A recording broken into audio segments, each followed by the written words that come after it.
तो national park पे आपकी बात हो चुकी है, सेकंड वाइल्ड लाइफ सेंचुरी इन पे बात हो चुकी है। वाइल्ड लाइफ के अंतर्गत ये टॉपिक है, इसके अंतर्गत ये दोनों चीजों पे बात करने के बाद आपको बहुत चीजों पे और बात करनी होती है। वो कौन कौन से देखेंगे? टाइगर रिजर्व के बारे में हमें देखना होगा, ठीक है। टाइगर रिजर्व हो गया, और आपने सुना है प्रोजेक्ट टाइगर। पहले हमने बताया भैया चीजों को समराइज करना है। इससे पहले हम लोग जब नेशनल पार्क पढ़े और फिर वाइल्ड लाइफ सेंचुरी पढ़े हैं, उसके अंतर्गत मैंने बताया है कि कौन कौन से टाइगर रिजर्व जो है, कौन कौन से जो वाइल्ड लाइफ सेंचुरी और टाइगर रिजर्व के अंतर्गत आई है, और कौन कौन से जो आपके वाइल्ड लाइफ सेंचुरी है और फिर आपके नेशनल पार्क है वो प्रोजेक्ट टाइगर में शामिल हुई है। तो ये सब चीज पे बात हो चुकी है, बस उन्हीं को समराइज करना है और कुछ नया मिले उसको देख लेनी है। तो प्रोजेक्ट टाइगर, इसके बारे में हमें बात करनी है, क्लियर है। इसके आगे हम लोग जाएंगे तो मगरमच्छ संरक्षण केंद्र हो गया, फिर आगे हम लोग जाएंगे तो हाथी रिजर्व आपका एक मिलेगा, हाथी रिजर्व हो गया, बायोस्फीयर रिजर्व। इसके बाद और देखेंगे तो छत्तीसगढ़ जैव विविधता बोर्ड, इनकी बात करनी है। फिर छोटे छोटे बहुत कुछ टॉपिक है जिसे हम बोर्ड के माध्यम से या फिर एक चार्ट बना के उसको समझने की कोशिश करेंगे, याद करने की कोशिश करेंगे। तो फटाफट उसी अंदाज में फिर से पेन कापी उठाइए और तैयार हो जाइए, क्योंकि हमें बहुत कुछ कवर करनी है आज की क्लास में। शायद ये थोड़ी लंबी वीडियो हो सकती है, उसके लिए आप तैयार रहेंगे ताकि उसको अच्छे से आप लिख पाए। आगे हम लोग देखते हैं तो सब फर्स्टली आपको टॉपिक रहेगा टाइगर रिजर्व, फिर प्रोजेक्ट टाइगर। तो प्रोजेक्ट टाइगर से हम लोग स्टार्ट करते हैं। पहला ही आपका टॉपिक रहेगा वो प्रोजेक्ट टाइगर रहेगा। तो प्रोजेक्ट टाइगर के अंतर्गत हम लोग देखने की कोशिश करेंगे, वाइल्ड लाइफ आपके टॉपिक है, इसके अंतर्गत ही हम लोग बात कर रहे हैं, ठीक है। दो चीजों पे बात हो चुकी है जो कि सेपरेट एक एक वीडियो गया है, एक एक टॉपिक के लिए, नेशनल पार्क के लिए है और एक वाइल्ड लाइफ सेंचुरी के लिए है। तो वाइल्ड लाइफ के अंतर्गत दो चीजों पे बात करने के बाद अब इसके कुछ कुछ चीजों पे आते हैं जो कि हमें बात करनी है, प्रोजेक्ट टाइगर। तो पहला टॉपिक हमारा आज का रहेगा वो रहेगा आपका प्रोजेक्ट टाइगर, ठीक है। इसके बारे में हमें बात करनी है। इसके संदर्भ में देखें तो इसका उद्देश्य आप देखेंगे, यानी कि इसका उद्देश्य क्या है, ऑब्जेक्ट क्या है, और वहीं पे इसका वाई भी मिल जाता है। मतलब इसके बारे में जो क्यों है, प्रोजेक्ट टाइगर क्यों चलाया जा रहा है वो भी हमें मिल जाता है। तो सबसे पहले वो देखें ताकि आपको समझ में आ जाए कि क्यों चलाया जा रहा है, ठीक है, क्यों, और इसका यही उद्देश्य हो जाएगा, ठीक। ये जो हम लोग डील करने वाले हैं देखेंगे तो बाघों की संख्या जो गिर रही थी, बाघों की संख्या जो गिर रही थी उसको रोकने, और सिर्फ रोकने ही नहीं उनकी संख्या में वृद्धि करने, इसके लिए प्रोजेक्ट टाइगर चलाया जा रहा है, ठीक है। और आप एक और देखेंगे इसके अंतर्गत, जैसे सबसे पहले आप लिखने की इसको एक एक चीज कोशिश करें तो आपको समझ में आ जाएगा। तो पहला इसका उद्देश्य है बाघों की गिरती संख्या, ठीक है, गिरती संख्या, इसको रोकने। दूसरी चीज है सिर्फ रोकने ही नहीं, बाघों की जो संख्या है उसको बढ़ाने के लिए, to increase their numbers, it means बाघों की संख्या में वृद्धि करने, ठीक है। और तीसरा रहेगा ecological balance, to maintain ecological balance, it means पारिस्थितिक संतुलन को बनाए रखने के लिए। तो इसका तीसरा ये महत्व हो जाएगा पारिस्थितिक संतुलन को, ठीक है, बनाए रखने के लिए। तो इन चीजों पे आपको समझ में आ गया होगा कि प्रोजेक्ट टाइगर चलाया क्यों जा रहा है, इसका उद्देश्य क्या है। तो सबसे पहला मैंने लिखा है बाघों की संख्या को, जो बाघों की संख्या जो गिर रही है, मतलब बाघों की संख्या की गिरती हुई जो संख्या है उसको रोकने के लिए, to stop the declining number of tigers. Second मैंने कहा है बाघों की संख्या में वृद्धि, टू इंक्रीज देयर नंबर्स। और लास्ट मैंने कहा है इसका जो इसका उद्देश्य हो जाएगा इकोलॉजिकल बैलेंस करने के लिए, इकोलॉजिकल बैलेंस को बनाए रखने के लिए, जो कि पारिस्थितिक आपका संतुलन होता है, to maintain the ecological balance, इसको लिखेंगे। तो इससे आपको वाई क्लियर हो गया है, इसके संदर्भ में आपको समझ में आ गया है कि क्यों चलाया जा रहा है, इसका उद्देश्य क्या है।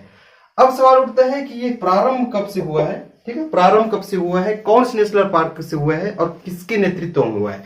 तो फर्स्टली आप लिखेंगे इसका प्रारंभ हुआ है 1 अप्रैल, ठीक है, 1973, मतलब आप बोल सकते हैं 1973 से इसका प्रारंभ हुआ है।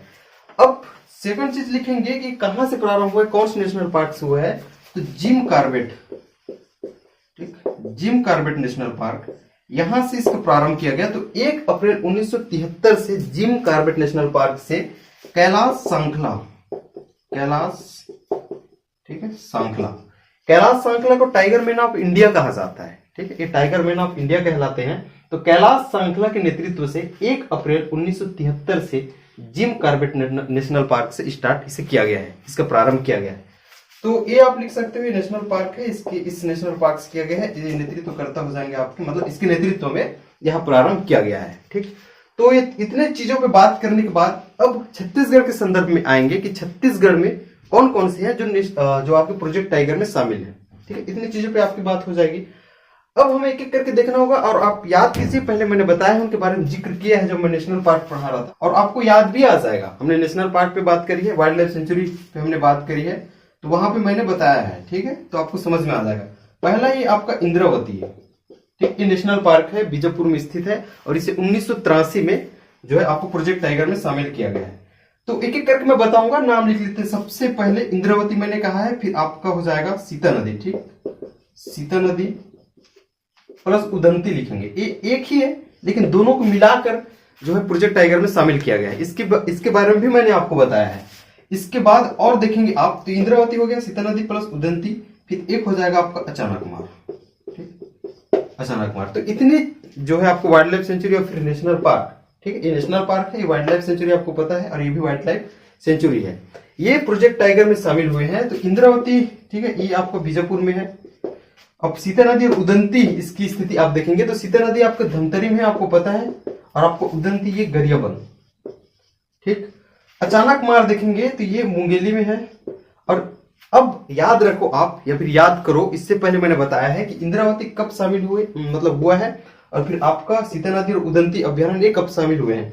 उसके बाद अचानकमार के बारे में भी मैंने बताया है कि ये कब शामिल हुए हैं। इंद्रावती राष्ट्रीय उद्यान देखेंगे तो इसे प्रोजेक्ट टाइगर में शामिल किया गया है 1983 में, ठीक है, इट वाज इंक्लूडेड, ठीक है, in the project tiger in 1983।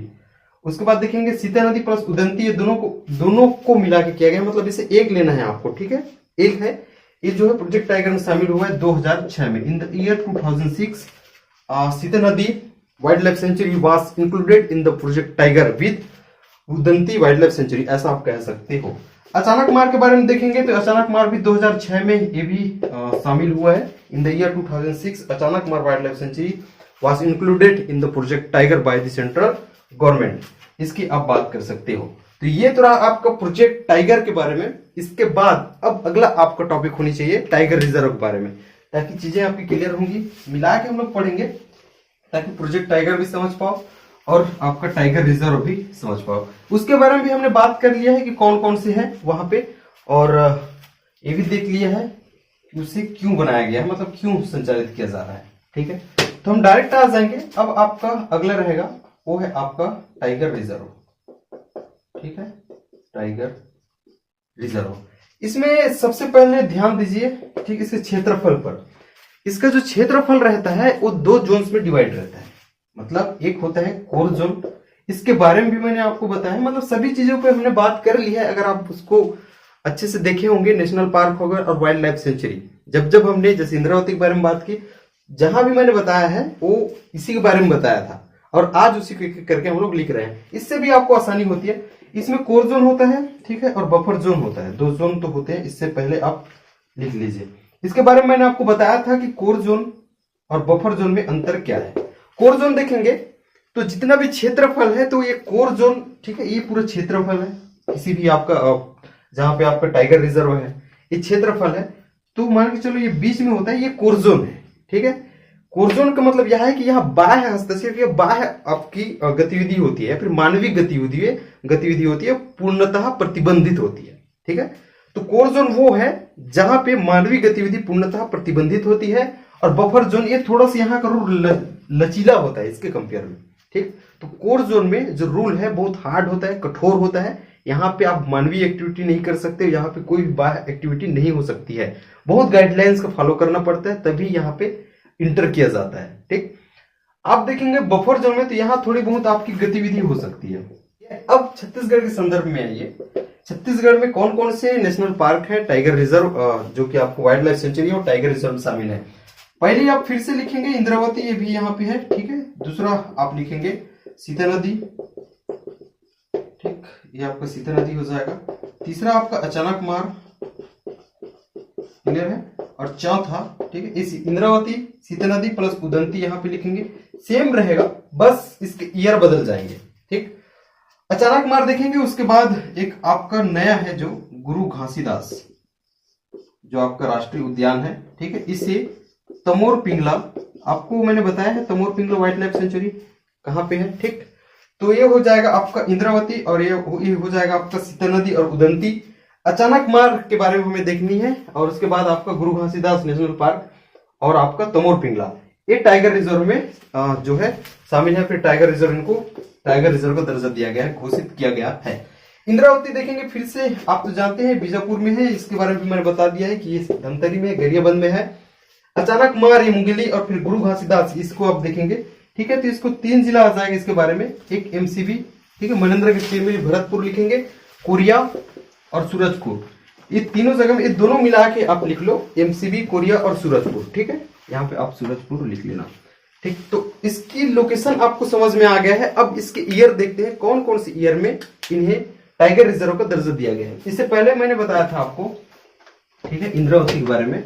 Indravati, Sita नदी और अचानक मार, तीनों बारे में बताया है मैंने। ये तीनों 2009 में, ठीक, इसको आप लिखेंगे, ये तीनों 2009 में टाइगर रिजर्व को इन्हें दर्जा मिला है। लेकिन ये सबसे निवेस्ट है गुरु घासीदास नेशनल पार्क जो है, और तमोर पिंगला, ठीक है, ये दोनों को मिला के जो दर्जा दिया गया है इन्हें टाइगर रिजर्व का, निवेस्ट है। तो इसे लिखेंगे 2021 में इन्हें टाइगर रिजर्व का दर्जा मिला है, ठीक है। In the year 2021 Guru Ghasidas national park was declared as a tiger reserve along with Tamor Pingla wildlife sanctuary. इसकी आप बात करेंगे, और ये तीनों तो आपको पता ही है, इसके बारे में हमने बात कर ली थी। तो ये तो रहा आपका कौन सा टाइगर रिजर्व। अब इसके आगे हम लोग जाएंगे, जो एक एक करके और हमें बात करनी है। अब हम मगरमच्छ संरक्षण पे जाएंगे, ठीक है, क्रोकोडाइल प्रोटेक्शन या फिर कंजर्वेशन, ठीक, उस पे जाएंगे। उसके बारे में देखेंगे कौन कौन से हैं यहाँ पे छत्तीसगढ़ में। उसके बाद हमें पक्षी विहार पे बात करनी है। पक्षी विहार के बाद बहुत कुछ टॉपिक है, छोटे छोटे टॉपिक है। हम जब चार्ट बनाएंगे, अभी बोर्ड यहाँ पे बनाएंगे, तो सभी चीज कवर हो जाएंगे, ठीक। तो अब अगला हेडिंग आपका रहेगा मगरमच्छ संरक्षण, ठीक है। मगरमच्छ संरक्षण के बारे में हमें बात करनी है। मगरमच्छ संरक्षण, सबसे पहले नाम लिख लीजिए कौन कौन से मगरमच्छ संरक्षण है यहाँ। तो पहला आपका रहेगा, ठीक, क्रोकोडाइल पार्क, क्रोकोडाइल पार्क, इसको आप लिखेंगे। दूसरा चीज, आप एक क्रोकोडाइल पार्क है, दूसरा चीज आपका रहेगा, ठीक, आपको हो जाएगा भैंसा दरहा। तीसरा चीज हो जाएगा आपका जाटलूर नदी। चौथा नाम आपको लिखना है, ये क्रोकोडाइल पार्क, भैंसा दरहा, ये जाटलूर है, जाटलूर नदी है। उसके बाद मुचनार नाला आप लिखेंगे, दंतेवाड़ा में ये मुचनार नाला, ठीक। इसके बाद 2 अतिरिक्त नाम और बताऊंगा जो कि प्रस्तावित है, तो इसको पहले हम लोग डील कर लेते हैं। क्रोकोडाइल पार्क, इसको देखेंगे, इसकी स्थिति कोटमी सोनार में स्थित है, ठीक है, लोकेटेड इन कोटमी सोनार। अभी कोटमी सोनार कहां पे है, तो ये जांजगीर चांपा में, ठीक, जांजगीर चांपा में है, इसको लिखेंगे आप, ठीक है। भैंसा दरहा आपको पता है, यहाँ पे मैंने बताया था आपको, पहले भी इसके बारे में जिक्र हुआ है जब हम लोग कांगेर वैली नेशनल पार्क पे बात कर रहे थे। तो भैंसा दरहा नामक एक स्थान है वहां पे, कांगेर वैली नेशनल पार्क में, बस्तर जिले में। तो यहाँ पे नेचुरली रूप से, यानी कि प्राकृतिक रूप से मगरमच्छ पाए जाते हैं। Crocodiles are found naturally at Bhainsa Darha, ठीक है, जो कि कहां पे स्थित है, Kanger valley, located in Kanger valley national park. तो भैंसा दरहा के बारे में आप देखेंगे, तो भैंसा दरहा में ये रहेगा आपका कांगेर वैली या फिर कांगेर घाटी, लिखिए इसको, कांगेर घाटी नेशनल पार्क, बस्तर, ठीक है। उसके बाद जाटलूर नदी आप देखेंगे, जाटलूर नदी रहेगा आपका, ठीक, ये अबुझमाड़ में है। उम्मीद करते हैं एक एक लिख रहे होंगे। अबुझमाड़ कहाँ पे है, नारायणपुर में, ठीक। मुचनार नाला, ये दंतेवाड़ा सीधा लिखेंगे, इसके बारे में स्पेसिफिक प्लेस ना लिख के सीधा दंतेवाड़ा लिखेंगे। क्रोकोडाइल पार्क के बारे में देखेंगे, क्रोकोडाइल पार्क कोटमी सोनार जांजगीर चांपा में स्थित है। इसके बारे में एक विशेष पॉइंट लिखेंगे कि कृत्रिम रूप से यहाँ पे मगरमच्छ को संरक्षण किया जा रहा है, ठीक। तो ये हो जाएगा आपका कृत्रिम है, ये वर्ड को ध्यान देंगे, एक कृत्रिम रूप से, आर्टिफिशियली रूप से यहाँ पे मगरमच्छ संरक्षण किया जा रहा है। सेकंड देखेंगे भैंसा दरहा, यहाँ पे मैंने बताया है कि भैंसा दरहा नामक स्थान पर, जो कि कांगेर घाटी नेशनल पार्क के अंतर्गत आता है, बस्तर जिले में, यहाँ पे प्राकृतिक रूप से, ठीक, प्राकृतिक रूप से मगरमच्छ देखा गया है, उसका संरक्षण किया जा रहा है। जाटलूर नदी आप देखेंगे, जाटलूर नदी ये जो है आपका अबुझमाड़ क्षेत्र में है, और अबुझमाड़ जो आपका नारायणपुर में है, ठीक है, ठीक है। मुचनार नाला दंतेवाड़ा में है। इसके बाद 2 प्रस्तावित आप देखेंगे, प्रस्तावित को लिख लेंगे, ठीक है। मगरमच्छ क्रोकोडाइल ब्रीडिंग सेंटर है वो एक्चुअल में, क्रोकोडाइल ब्रीडिंग सेंटर, ठीक, इसको लिखेंगे, ये पहला हो जाएगा आपका। ये 7 धारा दंतेवाड़ा, ठीक, इसे 7 धारा दंतेवाड़ा ये प्रस्तावित है, यहाँ पे 7 धारा दंतेवाड़ा में इसे बनाया जाना है। नेक्स्ट आप करेंगे, ये तो रहेगा आपका क्रोकोडाइल ब्रीडिंग सेंटर। दूसरा चीज रहेगा आपका मगरमच्छ पार्क, ठीक, ये क्रोकोडाइल पार्क नहीं करेंगे क्योंकि अलग अलग है। क्रोकोडाइल पार्क आपका कोटमी सोनार जांजगीर चांपा में हो जाएगा। मगरमच्छ पार्क के नाम से लिखेंगे इसको, ये दंतेवाड़ा आप लिख लो, ठीक है, ये दंतेवाड़ा स्पेशली बोध घाट, ठीक। तो ये रहा आपका मगरमच्छ संरक्षण वाले टॉपिक के बारे में।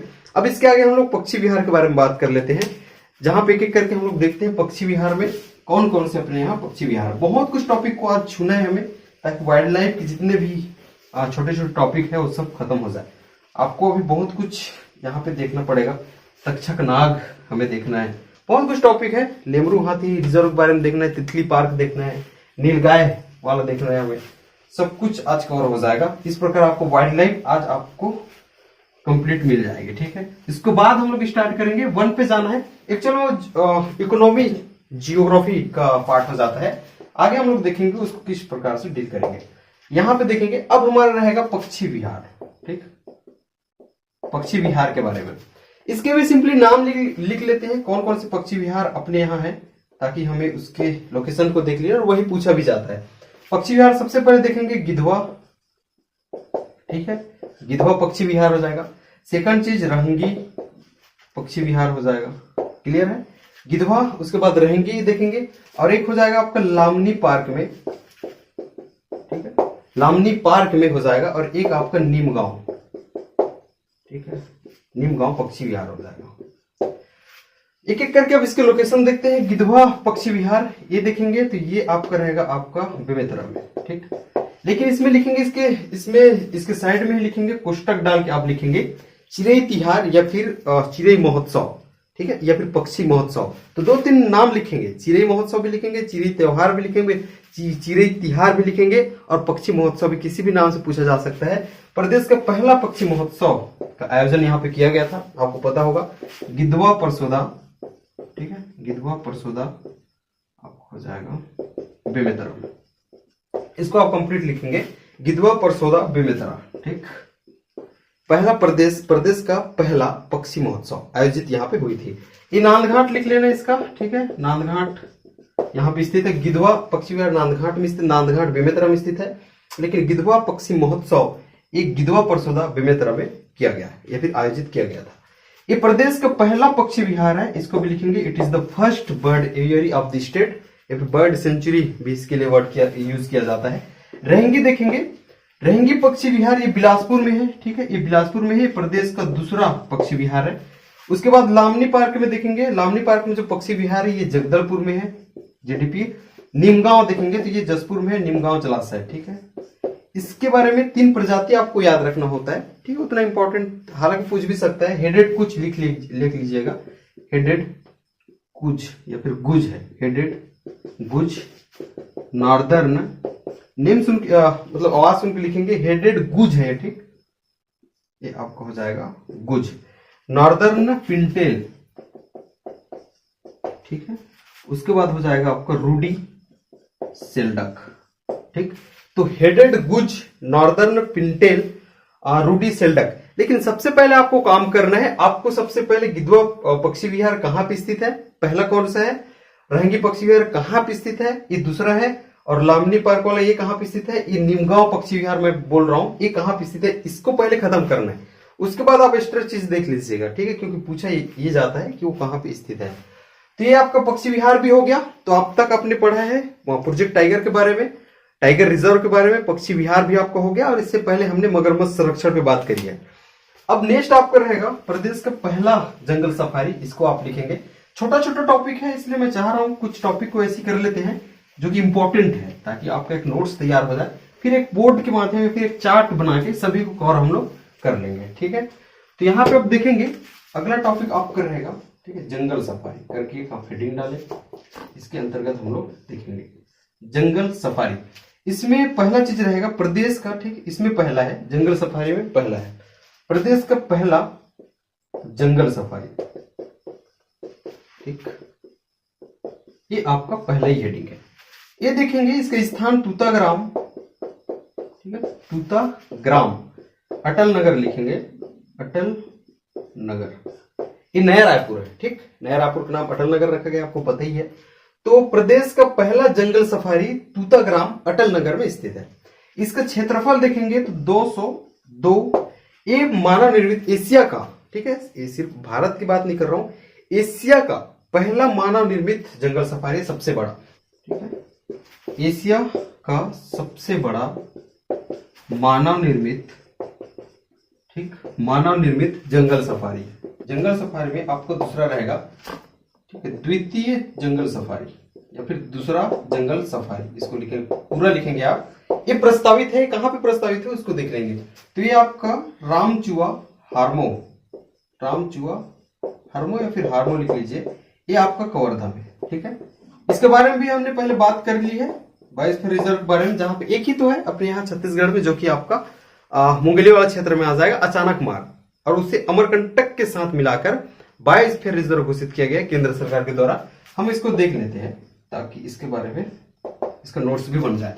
बायोस्फीयर रिजर्व देखेंगे, इसका उद्देश्य बहुत इंपॉर्टेंट है। इसका उद्देश्य क्या है, तो सबसे पहले इसके बारे में लिखेंगे जैव विविधता, ठीक, जैव विविधता के संरक्षण के लिए, ठीक है, जैव विविधता के संरक्षण के लिए, कंजर्वेशन ऑफ बायोडायवर्सिटी। सेकंड है इसका जलवायु, ठीक है, जलवायु एवं पारिस्थितिक क्षेत्र, ठीक है, पारिस्थितिक क्षेत्र, इसको सुरक्षित करने के लिए, इसे संरक्षित करने के लिए। तो दो चीज यहाँ पे लिखेंगे, जैव विविधता के संरक्षण, जलवायु पारिस्थितिक, जो कि आपका क्षेत्र है, इकोसिस्टम है एक प्रकार से, ठीक है, इसको संरक्षित करने के लिए, इसे सुरक्षित करने के लिए इसको लिख सकते हैं। दूसरा चीज है यहाँ पे क्या क्या पाए जाते हैं, जैसे ये तो हो गया इसका उद्देश्य, पहला चीज, ठीक है। इसके अंतर्गत आप देखने की कोशिश करेंगे इसमें किसे किसे प्रोटेक्ट किया जाता है, किसको संरक्षण दिया जाता है। तो animals micro organism and micro organism, एक चीज लिखेंगे फ्लोरा, फ्लोरा मतलब वनस्पतियां, ठीक है, इसको लिखेंगे, बहुत इंपॉर्टेंट है फ्लोरा। तो animals micro organism, that is सूक्ष्म, जिसे हम लोग सूक्ष्म जीव कह रहे हैं, फ्लोरा लिखेंगे जो कि वनस्पति है, etcetera are protected in this ecosystem, इस पारिस्थितिक तंत्र में, जो कि इन्हें प्रोटेक्ट किया जाता है, इनको सुरक्षित करने के लिए है, ठीक है। और किसको प्रोटेक्ट किया जा रहा है, और जलवायु को सुरक्षित करने बता दिया, जैव विविधता के संरक्षण के लिए, ये इसका उद्देश्य हो जाएगा। अब इसके अंतर्गत आप देखेंगे बायोडायवर्सिटी, जो आपको बायो रिजर्व एरिया है छत्तीसगढ़ के अंतर्गत, तो आपको एक चीज मैंने बताया है, अचानक मार अमरकंटक, ये वर्ड बहुत इंपॉर्टेंट है, अमरकंटक वाली। अचानक मार तो आपको पता है, लेकिन इसके साथ में अमरकंटक भी जोड़ रहे हैं। इसके पहले मैंने बताया था 2005 में, इन द ईयर 2005 अचानक मार Amarkantak was declared as a biosphere reserve area by the central government. Clear है, इसके बारे में हमने बात किया है। तो अचानक मार अमरकंटक, मैं बताता हूं इसको क्यों किया गया ऐसा। अचानक मार ये अपने छत्तीसगढ़ के मुंगेली जिले में है, और अमरकंटक जो मध्य प्रदेश में, तो मध्य प्रदेश के दो जिले इसमें कवर हो जाते हैं, एक आपका डिंडोरी है और एक आपका अनूपपुर है, ठीक है। और छत्तीसगढ़ की मुंगेली जो अचानक मार वाला है, तो इसको मिला के बायोस्फीयर रिजर्व घोषित किया गया है, ये आपको ध्यान में रखना है। तो ये वर्ड जो है आपको बहुत इंपॉर्टेंट है, अचानक मार और अमरकंटक कहा है मैंने, ठीक है। इन्हें बायोस्फीयर रिजर्व का दर्जा दिया गया है 2005 में। अब इसका विस्तार आप बता दोगे आराम से, मुंगेली में, और फिर मध्य प्रदेश के कहां पे, अनूपपुर और आपका डिंडोरी, ठीक है, ये आपका मुंगेली। तो इतनी चीजें पे बात करेंगे तो आपके बायोस्फीयर रिजर्व क्षेत्र के बारे में हो जाएगा। अब इसका क्षेत्रफल देख लेते हैं, ठीक है। तो इसका क्षेत्रफल है, लिखेंगे, ठीक है, कहीं पे इसका लिख लो, ठीक, यही लिख लेंगे, 3835.51 स्क्वायर किलोमीटर।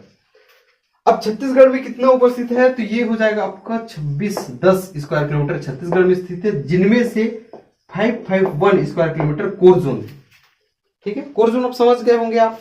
तो ये देखेंगे टोटल एरिया है ये, ठीक है, ये टोटल एरिया है, मतलब अचानक मार अमरकंटक ये सम्मिलित रूप से जब किया गया है, ठीक है, बायोस्फीयर रिजर्व क्षेत्र घोषित किया गया है, तो सम्मिलित रूप से इसका क्षेत्रफल हो जाएगा 3835.51 स्क्वायर किलोमीटर टोटल। इसमें से अब सवाल उठता है कि छत्तीसगढ़ के मुंगेली में कितने हैं, या फिर छत्तीसगढ़ के अंतर्गत कितने हैं। तो छत्तीसगढ़ के अंतर्गत याद रखेंगे 2610 स्क्वायर किलोमीटर क्षेत्रफल है छत्तीसगढ़ में, ठीक है। अब इनमें से आपको कोर जोन देख लेना है, तो छत्तीसगढ़ के अंतर्गत 551 किलोमीटर इसका कोर जोन है, टोटल नहीं कहा है मैंने, छत्तीसगढ़ के अंतर्गत कोर जोन भी बता दिया है आपको, ठीक। अब ये देखेंगे बायोस्फीयर रिजर्व तो है, ठीक है, ये प्रदेश का पहला है, it is the first biosphere reserve area of the state. Second चीज देखेंगे, ये भारत का 53वां नंबर का है, ठीक है, नहीं 14वां नंबर का है, इनफैक्ट 53वां आपका तो गुरु घासीदास वाला था, इसके पहले मैंने उसके बारे में इंपॉर्टेंट चीज और लिखाना मैं भूल गया हूं, उसको मैं लिखवा दूंगा, जो कि आपका टाइगर रिजर्व के बारे में सबसे बड़ा भी लिखवाना है, सबसे छोटा भी लिखवाना है वहां पे, मतलब सेकंड भी लिखवाना है वहां पे। और जो गुरु घासीदास आपका वाइल्ड लाइफ सेंचुरी है या फिर नेशनल पार्क है, वाइल्ड लाइफ सेंचुरी बोल रहा हूँ, तोमर पिंगला आपको वाइल्ड लाइफ सेंचुरी है, तो गुरु घासीदास नेशनल पार्क और फिर Tamor Pingla wildlife sanctuary, इनको सम्मिलित रूप से मिला के आपका टाइगर रिजर्व में शामिल किया गया है। तो वहां पर मुझे एक चीज लिखाना है आपको, सबसे बड़ा कौन सा है टाइगर रिजर्व, सबसे सेकंड नंबर पे कौन सी है, और फिर आपका जो थर्ड मैंने बताया कौन से नंबर का है, ठीक है। तो अचानक मार अमरकंटक यहां तक की बात आपकी क्लियर हो चुकी है, ठीक है। इसके अंतर्गत और हमें क्या करना था, ठीक है, हाँ ये 14वां नंबर का है, इसको लिखेंगे। छत्तीसगढ़ का पहला है लेकिन भारत का 14वां नंबर का बायोस्फीयर रिजर्व है, इसको लिखेंगे आप। तो ये कब डिक्लेयर हुआ था, 2005 में, तो ये हो जाएगा आपका बायोस्फीयर रिजर्व। इसके आगे हम लोग चले तो अब लेमरू हाथी रिजर्व पे हमें बात करनी है, लेकिन इसके पहले मैं कुछ इंपॉर्टेंट चीज आप लोगों को लिखवा देता हूँ। छत्तीसगढ़ में सबसे बड़ा और हमारे भारत देश में तीसरे नंबर का बड़ा, ठीक है, और छत्तीसगढ़ में प्रथम है ये, इसको लिखेंगे। तो it is the first and largest tiger reserve of the state, और it is the third largest tiger reserve of the country, इसको आप लिखेंगे। तो ये रहेगा आपका इंद्रावती राष्ट्रीय उद्यान के बारे में। सेकंड चीज लिखेंगे गुरु घासीदास के बारे में देख लेंगे, ठीक है, इसके बारे में देखेंगे। उसके बाद गुरु घासीदास के बारे में देखेंगे। गुरु Ghasidas tiger reserve is the second largest tiger reserve in terms of area, ठीक, तो उसको लिखेंगे गुरु घासीदास टाइगर रिजर्व है, ये आपका सेकंड लार्जेस्ट टाइगर रिजर्व है इन टर्म्स ऑफ एरिया, मतलब फर्स्ट ये हो गया, सेकंड ये हो गया, ठीक है। अब ये भारत का 53वां नंबर का है, ठीक, 53वां आपका टाइगर रिजर्व है, इसको भी आप इंक्लूड कर लेंगे।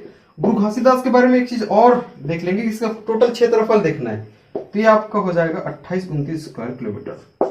2829 मतलब टोटल बोलेंगे 2829 स्क्वायर किलोमीटर इसका टोटल क्षेत्रफल, ठीक। तो इतनी चीजों पे बात करेंगे, और इससे मंजूरी कब मिलती इसको भी लिख लेंगे। ये 5 अक्टूबर 2021 को मिला था।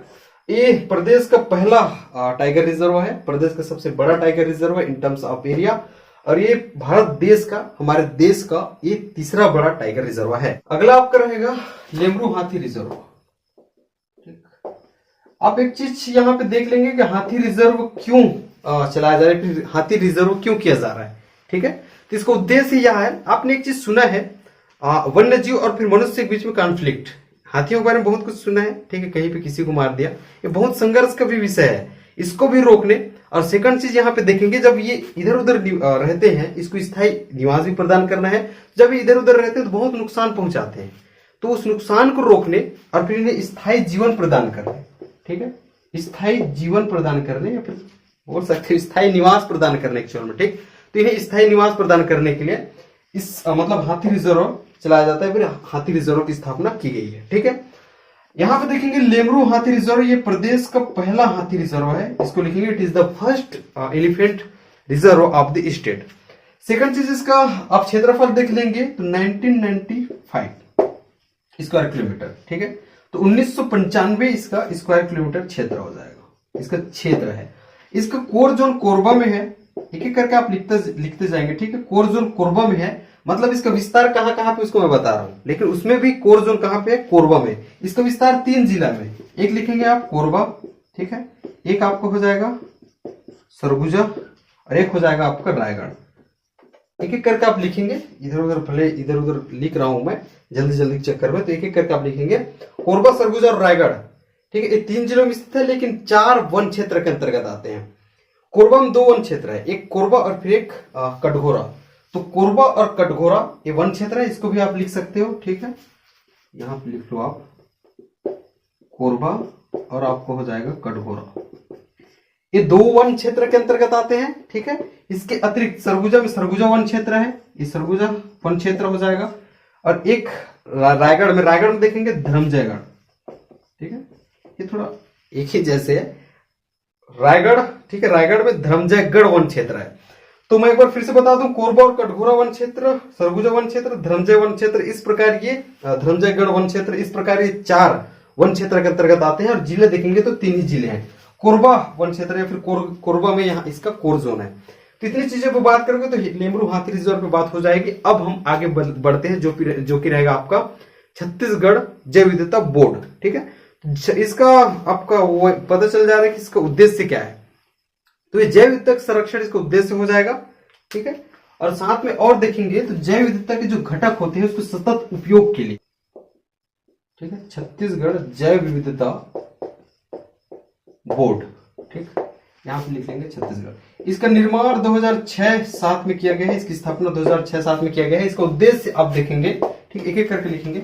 इसकी स्थापना कब की गई है? 2006 और 7 में। इसका उद्देश्य आप देखेंगे तो जैव विविधता संरक्षण, ठीक है, जैव विविधता संरक्षण, कंजर्वेशन ऑफ बायोडायवर्सिटी। सेकंड चीज यहां पे देखेंगे तो जो आपको पता है इसके घटक होते हैं उसको उसके सतत उपयोग के लिए किया जाता है। ठीक है, तो इसके घटकों के, ठीक, आपने जैव विविधता अगर पढ़ा होगा तो घटक आपको मालूम होगा। यहाँ पे टाइम खर्च हो जाएगा, बोलने के लिए तो बहुत कुछ है। घटक देखेंगे, इसके घटकों के सतत उपयोग, ठीक, इसके उद्देश्य हो जाएंगे। तो इसकी स्थापना और उद्देश्य हो गया है। ठीक है, इस टाइम इसके अध्यक्ष कौन होते थे? तो छत्तीसगढ़ जैव विविधता बोर्ड, जिसका निर्माण कब हुआ है? 2006-7 में हुआ है। इस समय इसके अध्यक्ष होते थे, ठीक है, वन मंत्री। लेकिन इसका देखेंगे स्थापना यहां तो हुआ है, लेकिन इसका पुनर्गठन किया गया है 2020 में। इसको लिखेंगे, इसका पुनर्गठन कब हुआ है? 2020 में हुआ है। तब से इसके मुख्य जो मतलब इसका जो अध्यक्ष होते हैं वो प्रधान मुख्य, ठीक है, या फिर मुख्य होता है या प्रधान होता है, लेकिन प्रधान मुख्य वन संरक्षक होते हैं। ठीक, इसको लिखेंगे, इसे पीसीसी बोला जाता है, पीसीसीएफ। ठीक है, मतलब बोल प्रिंसिपल, ठीक है, principal chief conservator of forest, प्रधान मुख्य वन संरक्षक। ठीक है, इसको आप लिखेंगे तो ये हो जाएगा आपका अध्यक्ष। तो इस प्रकार ये भी आपका समाप्त हो जाता है जैव विविधता बोर्ड के बारे में हमने बात करी। एक बार फिर से आप देख लेंगे 2006-7 में इसका गठन हुआ है, पुनर्गठन 2020 में हुआ है। जब 2006-7 इसका गठन हुआ है तो उस समय वन मंत्री इसके अध्यक्ष होते थे, लेकिन 2020 में पुनर्गठन कर इसके अध्यक्ष कौन रहने लगे? आप principal chief conservator of forest, जिसे हम लोग प्रधान मुख्य वन संरक्षक कह रहे हैं। इसके बारे में उद्देश्य आपने देख लिया, जैव विविधता का मतलब कंजर्वेशन, इसका संरक्षण है, और सस्टेनेबल यूज, ठीक है, ऑफ इट्स कंपोनेंट्स, इसके बारे में भी आपने देख लिया है। तो पहले मैंने कहा है भृंगराज पक्षी। ठीक है, तो भृंगराज पक्षी आपका अबुझमाड़ में देखा गया है, तक्षक सांप बैलाडीला की पहाड़ी में देखा गया। एक एक करके आप इसको देखते जाएंगे, नोट करने की कोशिश करेंगे। तो भृंगराज पक्षी ये आपका अबुझमाड़ की पहाड़ी मैंने बताया है। तक्षक सांप आप देखेंगे बैलाडीला की पहाड़ी में देखा गया है। ठीक है, ये कहां पे स्थित है आपको पता ही है, दंतेवाड़ा। ब्लैक पैंथर ये उड़ सकता है। ठीक है, तक्षक सांप की एक विशेषता है, ये उड़ सकता है। ठीक, ब्लैक पैंथर या चाणकमार जो आपकी वाइल्ड लाइफ सेंचुरी यहाँ पे देखा गया है। ठीक, एलिफेंट कॉरिडोर, इसमें देखेंगे तो बादल खोल है, सेमरसोत है। ठीक, बादल खोल, सेमरसोत और तमोर पिघला, ये एलिफेंट कॉरिडोर का निर्माण किया जाना फिर किया गया है। ठीक है, 2011 में इसकी स्वीकृति हुई थी। आप देखेंगे हाथियों को एक रास्ता देना होता है, स्थायी तो जीवन प्रदान करना, जैसे कि आप बोल सकते हो, स्थायी इन्हें निवास प्रदान करना होता है, इधर उधर विचरण ना करें। तो इन्हें कॉरिडोर के माध्यम से इनके लिए कॉरिडोर बनाया जाता है। ठीक है, विचरण हेतु। तो एलिफेंट कॉरिडोर मैंने बता दिया। पहला सर्प उद्यान देखेंगे रायपुर में। ठीक है, रायपुर के जंगल सफारी में। पहला मॉडल बर्ड पार्क आपका बसंतपुर राजनांदगांव, इसको आप लिखेंगे। तो ये आपका रायपुर जंगल सफारी वाला हो जाएगा। पहला ये छत्तीसगढ़ का ना, छत्तीसगढ़ का पहला सर्प उद्यान, छत्तीसगढ़ का पहला मॉडल बर्ड पार्क, ऐसे आपको लिखना है। अब बारनावा पारा में, ठीक है, तो यहाँ पे रखा जाना है। तो ये छत्तीसगढ़ का जो एरिया है ये काला हिरण के लिए अनुकूलित है, इसका वातावरण अनुकूलित है, ऐसा इसके लिए कहा जा रहा है। जैव विविधता पार्क देखेंगे तो ये आपका मैनपाट में। ठीक है, जैव विविधता पार्क मैनपाट में बनाया जाना है। इस पार्क जो है मैनपाट में बनाया जाना है। मैनपाट को छत्तीसगढ़ का शिमला कहा जाता है। तो यहाँ पर्यटक बहुत अच्छे से आते हैं। ठीक है, तो उनके अच्छे से दृश्य के लिए जो है यहाँ पे जैव विविधता पार्क बनाया जाना है। तो जैव विविधता पार्क का निर्माण, ठीक है, ये मैनपाट में किया जाना है, ये प्रस्तावित है। इसको देखेंगे, ये प्रस्तावित है। ठीक, तितली है तो जैव विविधता पार्क प्रस्तावित है आपका कुमड़ाकोट, आसना, और उसके बाद हो जाएगा छापर भानपुरी। ये बस्तर के अंतर्गत है, बस्तर जिले के अंतर्गत 3 स्थानों पे प्रस्तावित है। कौन कौन से? कुमड़ाकोट है, आसना है, छापर भानपुरी है, इसको आप देखेंगे। तो ये तितली हेतु जैव विविधता पार्क यहाँ पे बनाया जाना प्रस्तावित है। हिरण अभ्यारण्य देखेंगे तो ये फरसा बहार सतपुड़िया पहाड़ी जसपुर, यानी फरसा बहार में स्थित है सतपुड़िया पहाड़ी, वहां पे जो है आपके हिरण अभ्यारण्य बनाया जाना है। ये भी आपको प्रस्तावित, मतलब इनमें से कुछ प्रस्तावित है, कुछ बने हुए हैं, बस आप नाम स्थान याद रख लीजिएगा, उतने में आपको मतलब आपका काम हो जाएगा। ठीक है, तो कुछ कुछ प्रस्तावित है इधर, जैसे मैंने बताया है ये प्रस्तावित वाला है। इसके अंदर एक और हमें चार्ट बनाना पड़ेगा, क्योंकि बहुत सारे टॉपिक्स है, ऐसे ही कवर वो चीज हो सकती है। ठीक, तो इसके लिए एक चार्ट और हम लोग बनाते हैं। यहाँ पे आप देखेंगे एक एक करके फिर देखने की कोशिश करेंगे। इससे पहले हमने चार्ट बनाई थी, बहुत इंपॉर्टेंट है, ये भी बहुत इंपॉर्टेंट है, इसको भी आपको याद रखनी है, जितना संभव हो सके याद करने की कोशिश करेंगे। चित्तल नीलगाय पार्क, ठीक है, ये आपको बलरामपुर हो जाएगा। मरीन फॉसिल पार्क एमसीबी, ठीक है, यहाँ पे है। और आपका तितली पार्क, मतलब कुछ प्रस्तावित है, आप सीधा इसके जो है जिलों के नाम को याद रखेंगे तो इसके बारे में अच्छी खासी आपकी तैयारी हो जाएगी। तितली पार्क देखेंगे, कांगेर घाटी राष्ट्रीय उद्यान प्रस्तावित है, इसको भी बनाया जाना है, इसे भी देख लेंगे। जामवंत परियोजना मरवाही, कटघोरा और मनेन्द्रगढ़, ठीक है, इस मतलब ये बनाया गया है।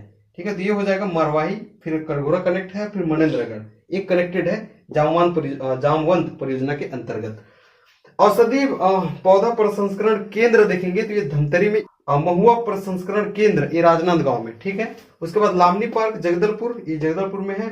इंदिरा प्रियदर्शनी नेचर सफारी, क्या इंदिरा प्रियदर्शनी है नेचर सफारी, ये रायपुर में, ठीक है। तो इतनी चीजों की बात करेंगे। जिलों पे आप ज्यादा फोकस कीजिएगा, जिले आपको याद होने चाहिए। ये डायरेक्ट प्रस्तावित बोल के आ सकता है, कुछ कुछ प्रस्तावित है, ठीक है, और कुछ पहले से स्थित, जैसे कि तितली पार्क है, ये प्रदेश का पहला तितली पार्क प्रस्तावित है, इसको आप याद रखेंगे। कांगेर घाटी जो आपके राष्ट्रीय उद्यान है, इसमें मरीन फॉसिल पार्क है एमसीबी, फिर मैं बता दे रहा हूं, ठीक है। चित्तल नीलगाय पार्क ये आपका बलरामपुर है, ये रामानुजगंज है एक्चुअल में, ठीक है, रामानुजगंज बलरामपुर में है, लेकिन आप जिलों को सबसे पहले याद रखेंगे। Wish you all the very best, thank you so much.